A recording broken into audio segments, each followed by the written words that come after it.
at this time to expand our border security capabilities. We are building a new Texas Military Department base camp that allows the Texas National Guard to increase and to improve operations in this area. What you see now is the first stage of construction has already begun on what is 80 acres of an area to be built out for this base camp. From your camera view, it goes all the way down the edge of here to those trees, all the way to the back, close to where the river is. On this side, just back behind you, about 50 feet is where it stops. This will increase the ability for a larger number of Texas Military Department personnel in Eagle Pass to operate more effectively and more efficiently. It will house up to 1,800 soldiers with the ability to expand up to 2,300 if we have surge needs. It will include individual rooms for soldiers. It'll provide a large dining facility, recreation, computers, things like Wi-Fi. But for now, National Guard have been scattered across this entire region in cramped quarters, away from fellow soldiers and guard, sometimes traveling long distances to be able to do their job. What this is going to do is to dramatically improve the conditions for our soldiers. I want to thank the men and women soldiers behind me right now, as well as their colleagues serving up and down the entire border. Texas would not be able to respond the way that we are responding if it were not for the heroes of the Texas National Guard. Before this effort here, they've been living in conditions that were atypical for military operations. Now, because of the magnitude of what we're doing, because of the need to sustain and actually expand our efforts of what we're doing, it's essential that we build this base camp for these soldiers. It's going to be good for them, improve living conditions, improve the quality of life, and improve and sustain a very strong morale for our soldiers. What this will do, also a little bit more specifically, is going to consolidate our forces. Again, as opposed to being scattered around many different places across this region, they will be operating out of one place. It will amass a large army in a very strategic area. It will increase the speed and flexibility of the Texas National Guard to be able to respond to crossings. We all know what's been going on at Shelby Park. Actually, what's going on in Shelby Park is now less than what was happening a month ago or 2 months ago or a year ago, definitely. But what we need to be able to do, and that is to make sure that the National Guard has the flexibility and the proximity to any type of crossings north or south of Shelby Park, so that they will be able to move swiftly to those locations and be able to impede the ability for anybody to cross illegally. This will organize substantial forces also to expand the razor wire barriers that are going up. In this area, listen, we've seen the effectiveness of the razor wire in Shelby Park, where crossings have gone from 3,000, 4,000, or 5,000 people a day to less than 1% of that crossing illegally per day. And that's because of the effectiveness of the razor wire. Our goal is to make sure that we expand the effectiveness of that razor wire to more areas along this border. Having the soldiers located right here, right by the river, they're going to have the ability to more quickly be able to construct that razor wire barrier. And this will reduce the travel time and costs of current living conditions. Listen, as I pointed out earlier, some people who are in the Guard, they may be 50 miles away, an hour away, having to take an hour of their time to get here, and then an hour of their time to get back home, meaning that basically they have not 24 hours in a day, they have 22 hours in a day, plus 2 hours of travel time. We're going to make their lives better, but also make the National Guard more efficient by having them right here at the scene where they need to be or close to where they need to be. And I want to assure you, and the General can expand upon this in more detail, the cost of this project are going to be minimal.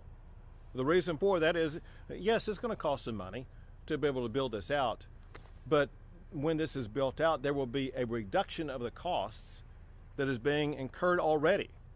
What's being incurred already in all these hotel rooms and other locations where the Guard are staying is going to be more expensive per person than what it's going to cost to house the Guard here. And so this will improve the quality of conditions and lower the cost of those conditions.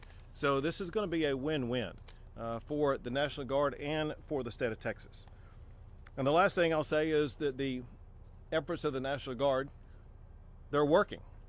Those aren't just my words. Those are the words of experts who have analyzed the data of what's happening on the border here, and they are saying that the resistance that the Texas National Guard has provided is ensuring that there is a reduced number of people crossing the border. So illegal crossings are down, and coincidentally, razor wire barrier is up, and we will continue to muster the efforts that are needed to make sure that Texas does the job that the United States Congress has mandated. The United States Congress has mandated for barriers to be built on the border. Biden is not building those barriers. Texas, however, is doing the job that Congress has mandated in law. And for that, I want to express my gratitude to the Texas National Guard for stepping up and getting that job done. Now I'm going to call up the Adjutant General, General Seltzer. Thank you, Governor. Good afternoon, everyone. First of all, the Governor is employing every available resource and strategy as he executes his known right to protect and defend the borders of Texas. What I want to say, first of all, is this is an expansion of what we're seeing from the Shelby Park events. We've shut down Shelby Park. This base that we're setting up here, Forward Operating Base Eagle, is an 80-acre complex that extends along the water in the Rio Grande and is situated about 6 miles south of Shelby Park. This base camp allows for the housing of 1,800 troops. As the Governor has said, these troops will be housed in their own individual rooms with a minimum of 1,800 square feet of space. There will also be a surge capability for an additional 500 troops. Should we need to deploy the Texas Tactical Border Force to this area, we can deploy and house them right here on the border. In support of our troops, there will be facilities like a 700-seat dining facility. There will be weight and cardio center, a recreation center, and laundry facilities. To take care of our troops, there will be facilities where we can house our medical, psychological health, and also our chaplaincy programs. And for operations, we'll have 3 command posts on site. We'll have weapons storage rooms, vehicle maintenance bays, and also a FAA regulation helipad. But these are not the only operations that we're expanding under the Governor's orders. In the coming weeks, we'll be executing a 4-phased operation to expand north and south of Eagle Pass, putting up additional barriers in order to fortify the border, as the Governor has said, to the south and north of Eagle Pass. Additionally, we are adding 3 more fan boats to the river. We're also expanding our drone program and our radar truck capabilities. Again, thank you, Governor, for your leadership. The Governor, the Texas Military Department, and the Texas Department of Public Safety, again, is using all available resources and strategy to protect the state of Texas. Thank you, Governor. And now the Texas borders are my banks. Good afternoon. I think the key thing you want you to take away from this is that what we're doing by building this is we're providing a better quality of life for the soldiers. We're doing it, saving the taxpayers of Texas at the same time, while ensuring that we become even more efficient by having more time on target with these soldiers. So I want to talk about that. And then I want to talk about the numbers just for a minute. All right, prior to coming on, as many of you have heard, I spent many years in the Border Patrol, well over 23 years.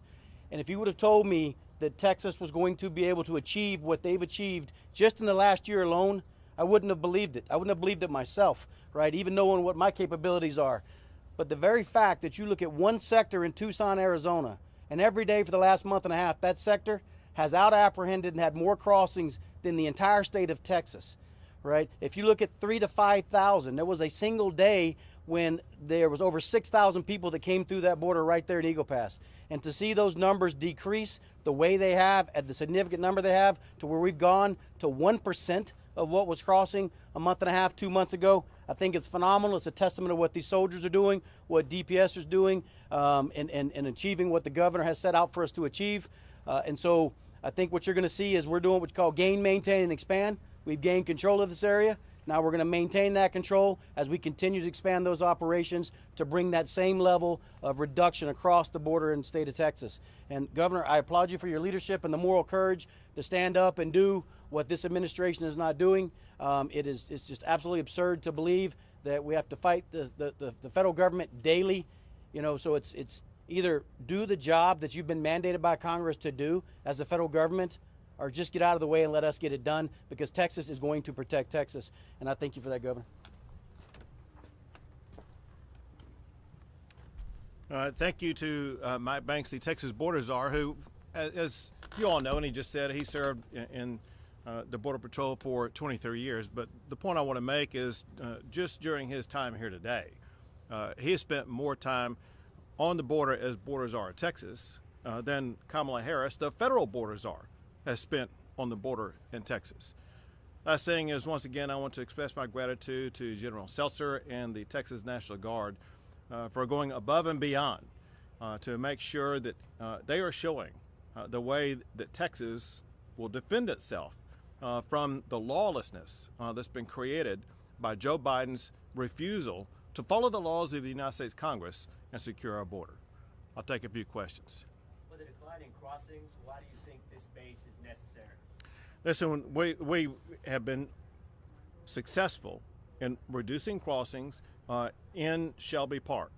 One thing that we know is the cartels and the migrants will explore areas both north and south of that park. If we don't maintain and expand our defense, those migrants and the cartels will exploit those openings. We want to ensure that we deny the exploitation of those openings. Second is, as we all know, come springtime, there's going to be additional caravans that are making their way through the southern and central part of Mexico, deciding where they are going to be going. We want to make sure that when they come to the crossroad about are they going to go to Texas, or are they going to go elsewhere, they will know the wrong place to go is the state of Texas. You credit the razor wire for the decline. You don't think Secretary of State Anthony Blinken's meeting with Mexico had anything to do with that? Of course not, because as everyone knows, it's not Mexico who controls the border. It's the cartels who control the border. The cartels operate completely independently, and they'll do whatever they want to do. If they want to cross, they'll cross, regardless of what the leadership in Mexico says. And because the cartels have realized they're having a harder time making money, facing the resistance in Texas, when there are gaping openings in Arizona, New Mexico, as well as California. And so, as is typical of almost any human being, if there's an easier way to get the same thing done, they're going to choose the path of least resistance. The cartels are choosing the path of least resistance. So, but isn't it Mexico? When you go to Mexico, I was in Mexico the 2 last days. You know, there are checkpoints all over right now, and you know, if they see any migrants without papers, they just, you know, send them going to take, they deport them to the border with Guatemala. So if you go to Piedras Negras, you don't see many migrants anymore because they would be deported. And at the same time, you know, the water level, the flow of water in the Rio Grande is 10 times as high as it was in December. so it's not possible to wade through anymore, and it's not even possible to swim through anymore. So is it real in reality, your barbed wires and your troops that deter the migrants from coming, or is it rather, the Mexican, change of policy and the very high water level in the Rio Grande? So you said something that's just totally false. What you said is that the only people who are allowed to be coming through Mexico to cross the border illegally are those with papers. There's no one crossing the water with papers that allow them to get in here. That's just completely false. Also, with regard to the water level, listen, in the Eagle Pass area, the water level almost always, especially in Shelby Park, is deep enough that you're always going to have to swim to get across the river there. In times before, when people had to swim across that area, again, you would have 3,000, 4,000, 5,000 people crossing there until Shelby Park was wired up. And again, I can just repeat myself, and that is decisions are being made to cross in states other than Texas because Texas has fortified a barrier that discourages crossing in this area. Governor, we've heard that Eagle Pass, and specifically the crossings in Eagle Pass, have gone down from the record number that we saw at the end of last year. I know Shelby Park has been a big epicenter focal point for you all, but with the upcoming eclipse, I know that the city had planned to use it for a festival, millions of dollars poured into it. Have there been any discussions with the city about the possibility of the park going back to the city if the crossings stay as low as they are? All right, not that I know of. Two more questions? I have a question. The activists from Eagle Pass is saying that Shelby Park had to be open in order because they pay taxes from there. What's your response to that?